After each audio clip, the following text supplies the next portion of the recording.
ตะเลงนี่แม่นหยังแม่นตำเมียงภาษาไทยตะเลงเนี่ย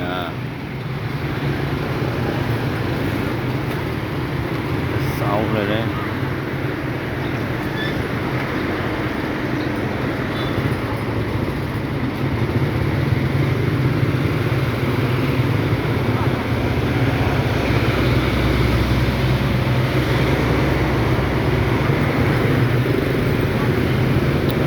รถหลายดิ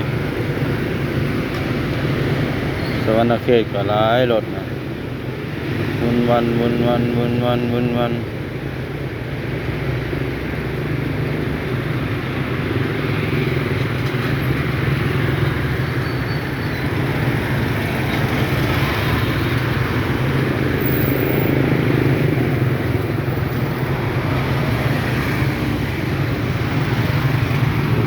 านเลย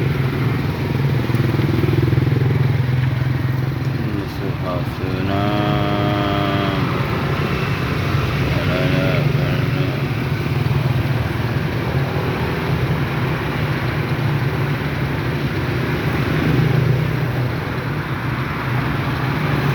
ตอนเช้าอยู่ตลาด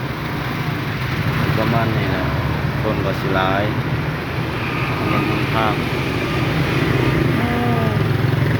แต่ว่าในสวรรค์มันมีรถทั้งหลายน้องเลยเส้นนี้รถสิหลายกว่าหมู่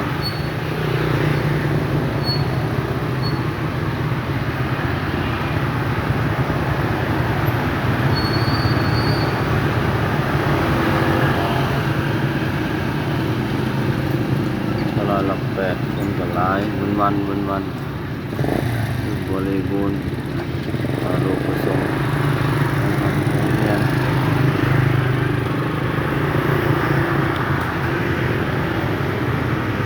รถบรรทุกพี่สาวมาซื้อมาให้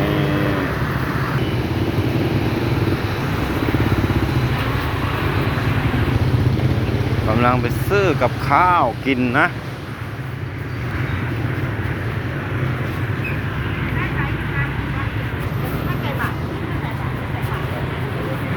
เราเข้าเนาะ ได้ปัดเจ้าของเด้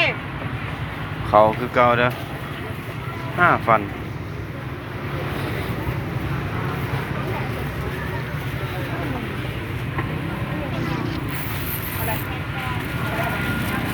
เนียนมะเขือ